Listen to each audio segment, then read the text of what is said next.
नमो नमः। सर्वेषां भवतां सर्वेषां जयतु संस्कृतम् इति यूट्यूब् चैनल् उपरि हार्दिक स्वागतमस्ति। अद्य अहं 10वीं कक्षायाः षष्ठं पाठं सुभाषितानि पठामि। आगच्छन्तु। बच्चों, नमो नमः। मैं आपके समक्ष 10वीं कक्षा की पाठ्य पुस्तक सेमुसी भाग 2 का 6वां पाठ सुभाषितानि लेकर प्रस्तुत हूँ। बच्चों, सुभाषितानि शब्द का अर्थ है सुंदर वचन, अर्थात इस प्रकार के वचन जिनको पालन करने से हमारे जीवन में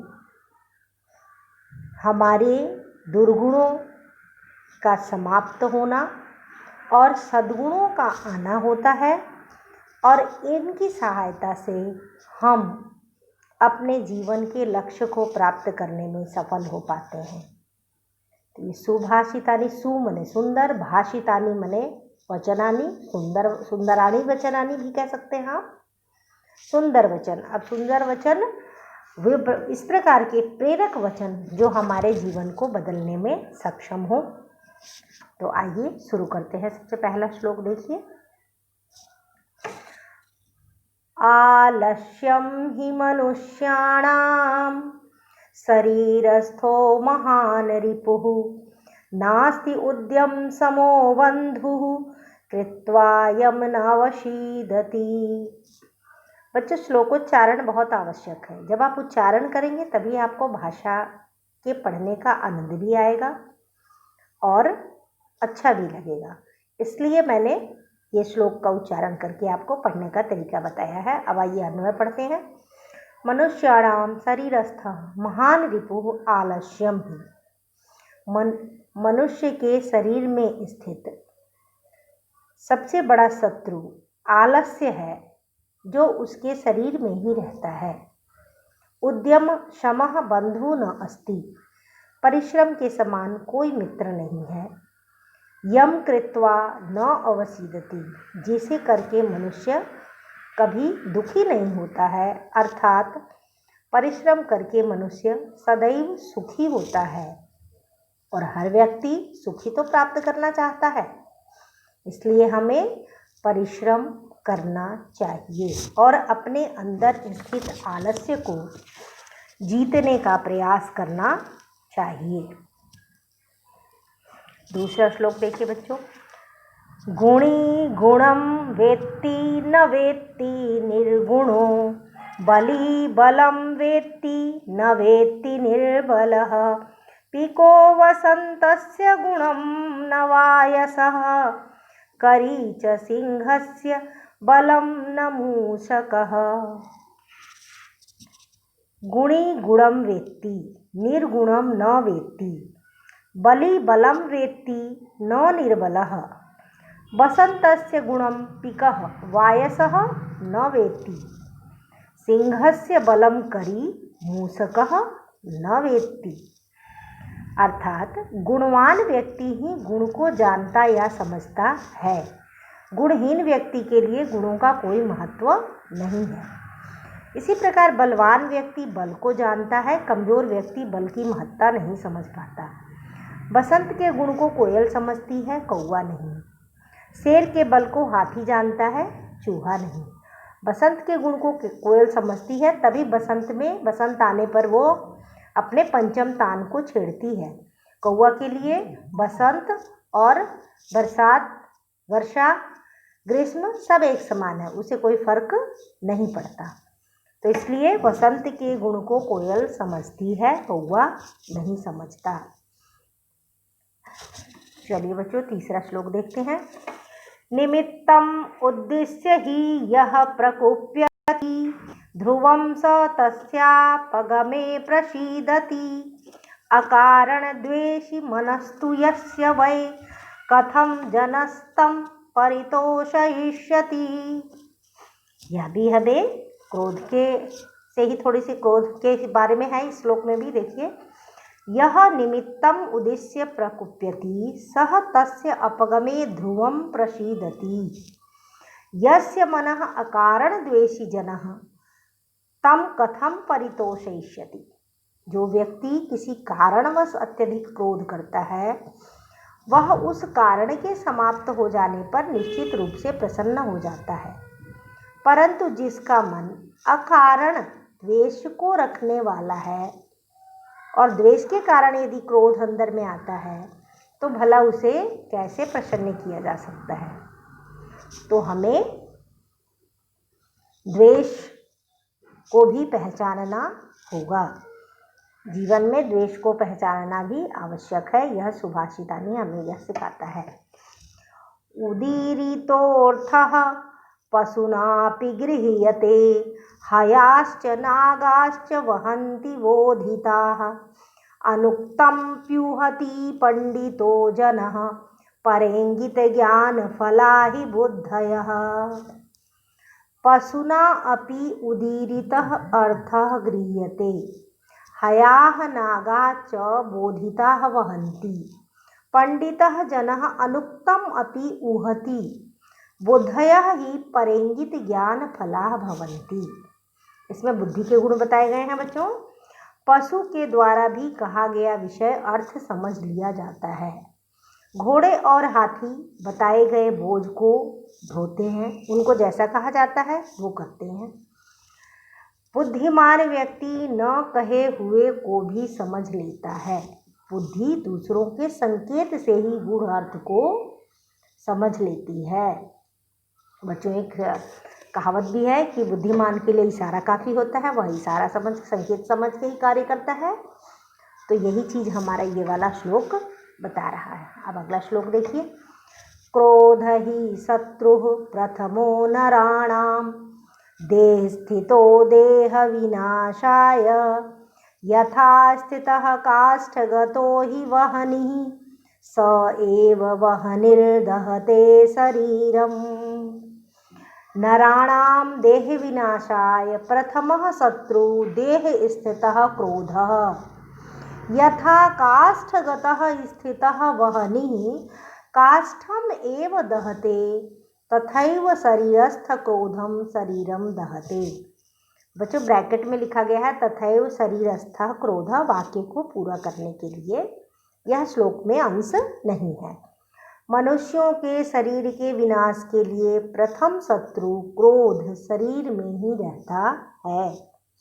जैसे लकड़ी के अंदर स्थित आग लकड़ी को जला डालती है, उसी प्रकार शरीर में स्थित क्रोध शरीर को जला डालता है।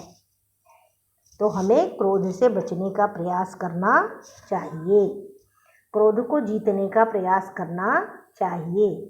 देखिए, आलस्य भी शरीर में स्थित है, क्रोध भी शरीर में, बहुत सारे दुर्गुण हमारे मन में स्थित हैं। इसलिए कहते हैं कि सबसे पहले अपने आप को जीतना चाहिए। इन शत्रुओं के ऊपर जो हमारे अंदर हैं उनके ऊपर हमें विजय पाने का प्रयास करना चाहिए। अगला जो श्लोक है वह मित्रता के विषय में बताता है। मित्रता का सिद्धांत क्या है देखिए। मृगा मृगः संगम अनुव्रजन्ति गावश्च गोभिः तुरगास्तुरंगः मूर्खाश्च मूर्खः सुधियः सुधीभिः समानशील व्यसनेषु सख्यम्। मृगा मृगैः सह गावश्च गोभिः सह तुरगा तुरंगैः सह मूर्खा मूर्खैः सह सुधियः सुधीभिः सह अनुव्रजन्ति समानशील व्यसनेषु सख्यम भवति। हिरण हिरणों के साथ, गाय गायों के साथ, घोड़ा घोड़ों के साथ, मूर्ख मूर्खों के साथ और विद्वान विद्वानों का अनुगमन किया करते हैं। मित्रता समान विचार और व्यवहार वालों के साथ होती है। बच्चों, एक कक्षा में 40 बच्चे होते हैं, 50 बच्चे होते हैं, लेकिन सभी के मित्र नहीं होते। मित्र उसी के बनते हैं जिसकी जैसी अभिरुचि होती है। यदि आपकी रुचियाँ, आपके विचार, आपके काम समान मिलते हैं, वहीं पर हमारी मित्रता होती है। मित्रता के चुनाव में भी बहुत सजग रहना बहुत आवश्यक है। अब अगला श्लोक देखिए। सेवितव्यो महावृक्षः फलच्छाया समन्वितः यदि दैवात् फलं नास्ति छाया केन निवार्यते। फलच्छाया समन्वितः महावृक्षः सेवितव्यः दैवात् यदि फलं नास्ति छाया केन निवार्यते। फल और छाया से युक्त विशाल वृक्ष का आश्रय लेना चाहिए। भाग्यवश यदि फल नहीं है तो छाया को कौन रोक सकता है? छाया तो वृक्ष देगा ही देगा। इसलिए हमें महान वृक्ष का आश्रय लेना चाहिए। अगला श्लोक देखिए, बहुत ही सुंदर, इतना सुंदर श्लोक है बच्चों, ये सूक्ति के रूप में प्रयोग होता है। अमन्त्रम् अक्षरं नास्ति नास्ति मूलम् अनौषधम् अयोग्यः पुरुषः नास्ति योजकः तत्र दुर्लभः। अमन्त्रम् अक्षरं नास्ति अनौषधं मूलं नास्ति अयोग्यः पुरुषः नास्ति तत्र योजकः दुर्लभः। अर्थात कोई भी ऐसा अक्षर नहीं है जो मंत्र नहीं हो, जो अर्थपरक नहीं है। इसी प्रकार कोई भी वृक्ष, कोई भी पेड़ पौधा ऐसा नहीं है जो औषधि नहीं है। कोई भी पुरुष संसार में अयोग्य नहीं है। उसका संयोजन करने वाला मिलना कठिन है। अर्थात उसके गुणों को सही जगह पर उपयोग करने वाला मिलना कठिन है। ईश्वर ने किसी को भी अयोग्य नहीं बनाया है, सभी पुरुष योग्य हैं। लेकिन भाग्यानुसार जब योजक मिल जाता है तो उस व्यक्ति का जीवन वह सफल हो जाता है। आइए अगला श्लोक देखते हैं, 9वां श्लोक, बहुत अच्छा श्लोक है ये भी। संपतौ च विपतौ च महताम एकरूपता उदये सविता रक्तो रक्तश्चास्त समये तथा। महतां संपत्तौ विपत्तौ च एकरूपता भवति यथा सविता उदये रक्तः भवति तथा अस्त समये च रक्तः भवति। अर्थात महान व्यक्ति संपत्ति और विपत्ति, सुख और दुख दोनों में समान व्यवहार वाला होता है। जैसे सूर्य उदय और अस्त दोनों समय एक समान लाल होता है। सूर्य की उपमा महान व्यक्ति से दी गई है। जिस प्रकार सूर्य दोनों वक्त लाल रहता है, उसी प्रकार महान व्यक्ति को भी सुख और दुख में एक रूपता होती है और होनी चाहिए।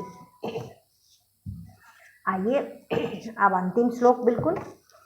विचित्रे खलु संसारे नास्ति किंचित निरर्थकम् अस्वश्चेद धावने वीरः भारस्य वहने खरः। विचित्रे संसारे खलु किंचित निरर्थकम नास्ति। इस विचित्र संसार में कुछ भी निरर्थक नहीं है।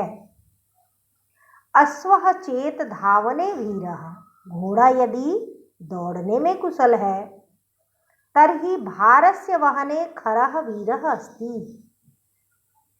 तो भार ढोने में गधा जो है उसे विशेषज्ञता हासिल है। वह दौड़ने का अगर विशेषज्ञ है तो वह भार ढोने का विशेषज्ञ है। बच्चों, तारे ज़मीन पे पिक्चर आई थी, उसमें भी यही चीज़ बताया गया था कि हर बच्चा जो है वह कुछ विशेष है। कोई भी ऐसा नहीं है जिसमें कोई ना कोई विशेष गुण नहीं है। और इस संसार को कैसा कह रहा है? विचित्र भी कह रहा है। लेकिन यह संसार विचित्र होते हुए भी इस संसार में विचित्र अर्थात दिव्य है, अद्भुत है, लेकिन इसमें कुछ भी निरर्थक नहीं। जितने भी जलचर, थलचर, नभचर आप देखते हैं, सभी का प्रकृति में कुछ न कुछ उपयोग है।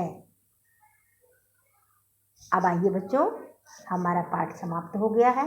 अब हम आगे थोड़ा अभ्यास करते हैं। अभ्यास इसमें किया हुआ भी है, और लेकिन एक बार मैं थोड़ा सा आपके आगे पढ़ देती हूँ। देखिए, सबसे पहले ये प्रश्न है बच्चों, केन समः बंधुः नास्ति उद्यमेन वसन्तस्य गुणं कः जानाति पिकः बुद्धयः कीदृशः भवन्ति परेङ्गित ज्ञानफलाः नराणां प्रथम शत्रुः कः शरीरस्थ क्रोधः सुधियः सख्यः केन सह भवति सुधीः सह अस्माभिः कीदृशः वृक्षः सेवितव्यः फल छाया समन्वितः महान वृक्षः। हमारे द्वारा कैसे वृक्ष का सेवन किया जाना चाहिए, कैसे वृक्ष का आश्रय लिया जाना चाहिए, तो फल छाया से युक्त महान वृक्ष का। अब देखिए अगला हमारा अन्वय है। अन्वय में रिक्त स्थान पूर्ति जो 4 शब्द हैं वो नीचे लाल रंग से लिखे हुए हैं बच्चों। ऊपर देखिए, यह उद्देश्य प्रकुप्यति तस्य सह ध्रुवं प्रसीदति मनः अकारण द्वेषी अस्ति तम कथम परितोषयिष्यति। तो पहले वाले में निमित्तम आएगा, दूसरे वाले में अपगमे, तीसरे में यस्य और चौथे में जनः। ख में देखिए विचित्रे, पहले में विचित्रे आएगा, दूसरे में किंचित, तीसरे में धावने, चौथे में भारत से। फिर हमारा श्लोक बन जाएगा, विचित्रे संसारे खलु किंचित निरर्थकम नास्ति अश्वः चेत धावने वीरः खरः भारस्य वहने वीरः भवति। ये देखिए बच्चों, ये भाव की तरह श्लोक चुनकर लिखना है। वाक्यानां कृते समानार्थकान् श्लोकांशान् पाठात् चित्वा लिखत। तो ये है देखिए, विद्वान एव भवति स अनुक्तम अपि जानाति अनुक्तम प्य उहति पंडितो जनः नरः समस्वभावे जनैः समित्रता करोति समानशील व्यसनेषु सख्यं परिश्रमं कुर्वाणं नरः कदापि दुःखं न प्राप्नोति नास्ति उद्यम समो बन्धुः यम कृत्वा नावशीदति। पूरा आपने लिखना है। महान्तः जनाः सर्वदा एव सम्प्रकृत्या भवन्ति संपतौ च विपतौ च महताम एकरूपता। ये हमारा पूरा हो गया। आइए हम चौथा प्रश्न देखते हैं। गुणी गुणम जानाति गुणिनः गुणान जानन्ति। इसको निर्देशानुसार करना है, इसमें बहुवचन में करना है। बहुवचन हो गया बच्चों। पशु उदीरितम अर्थम गृह्यति पशुना उदीरित अर्था गृह्यते कर्मवाच्य है, तो पशु का हमारा कर्ता तृतीया पशुना में हो गया और गृहति कर्म का गृहते हो गया और कर्म द्वितीया उदीरितम अर्थ का एक वचन में हो गया उदीरितः अर्थ। मृगाः मृगैः सह अनुव्रजन्ति मृगाः मृगेण सह अनुव्रजन्ति, एक वचन में इसको बदलना है अनुव्रजति। कः छाया निवार्यते, अब इसको कर्मवाच्य में बदलेंगे केन छाया निवार्यते तेन एव वहनिना शरीरम दह्यते स एव वहनी शरीरम दहति। ये कर्तृवाच्य में बदलना है बच्चों। तो तेन का प्रथमा विभक्ति सह हो गया और सह एव वहनी, तीनों ही शब्द स और वहनिना भी करता है। एव अव्यय है हमारा, शरीरम का शरीरम हो गया और दह्यते का दहति हो गया। तो इस प्रकार हमारा ये हो गया। अब देखिए हम संधि लाते हैं बच्चों। संधि नास्ति उद्यम समः, न अस्ति उद्यम समः, नास्ति उद्यम समः, एक साथ लिखा हुआ है। तस्य अपगमे तस्यापगमे अनुक्तम पिहुवति, अनुक्तम जमा अपि जमा उहति, मैंने बिना कहे हुए को भी समझना। गावः जमा च गावश्च विसर्ग संधि है बच्चों, विसर्ग का स हो गया। न जमा अस्ति नास्ति हो गया, ये स्वर संधि है। रक्तश्च अस्त समये रक्तश्चास्त समये योजकः तत्र योजकस्तत्र। बच्चों आपके पत्र में, प्रश्न पत्र में इतना ही आता है कि संधि करना व विच्छेद करना, तो इसीलिए आपको दोनों पक्षों को ध्यान रखना है। अगला प्रश्न देखिए, उद्यम समः उद्यमेन समः। ये पहला वाला नीले कलर में समस्त पद है और इधर लाल रंग में विग्रह लिखा हुआ है। तो आपको इसका भी दोनों पक्ष ध्यान करना है, क्योंकि आपके प्रश्न पत्र में किसी का विग्रह लिखने को आ जाता है, किसी का समस्त पद। तो उद्यम समः उद्यमेन समः, शरीर स्थितः शरीरे स्थितः, शरीर में स्थित। थोड़ा सा समझना पड़ेगा आपको कि कौन सी विभक्ति का अर्थ निकल रहा है। निर्बलः निर्गतं बलं यस्मात् सः देहविनाशाय देहस्य विनाशाय देह का विनाश के लिए महावृक्षः महान वृक्षः समानशीलव्यसनेषु समानं शीलं व्यसनं येषां तेषु अयोग्य न योग्य। फिर बच्चों देखिए विलोम शब्द चुनकर लिखने हैं पाठ से। प्रसीदति अवसीदति, प्रसीदति प्रसन्न होना, अवसीदति दुखी होना। मूर्खः सुधी, मूर्ख जानते होंगे, मूर्ख मतलब मूर्ख और सुधी मतलब विद्वान। बली बलवान, निर्बलः कमजोर। सुलभः सरलता से प्राप्त होने वाला, दुर्लभः कठिनाई से प्राप्त होने वाला। संपत्तौ सुख में, विपत्तौ विपत्ति में, दुख में, कष्ट में। अस्त समय उदय, अस्त समय यानी डूबते समय और उदय यानी उगते समय। सार्थकम निरर्थकम, सार्थक और निरर्थक। अब बचे 7वां प्रश्न है। देखिए कुछ शब्द दिए गए हैं, इनका वाक्य में हमें प्रयोग करना है। तो वायसः मतलब कौवा होता है, तो वाक्य बनाया हमने वायसः आकाशे उत्पत्ति, कौवा आकाश में उड़ता है। निमित्तम, निमित्तम करणम भवति, निमित्त करण होता है। इसमें थोड़ा कर्ता और क्रिया का ध्यान रखेंगे तो वाक्य अवश्य बन जाएगा। सूर्यः प्रातः उदेति, सूर्य सुबह उगता है। बसंते पिकः गायति, कोयल बसंत में गाती है। और वहनी दहती, अग्नि जलाती है। बस तो ये बच्चों हमारा पूरा अभ्यास था। और इसके बाद आशास्ते यत पाठः तुभ्यं रोचते, अन्यत् धन्यवादः, नमो नमः, पुनः मिलामः।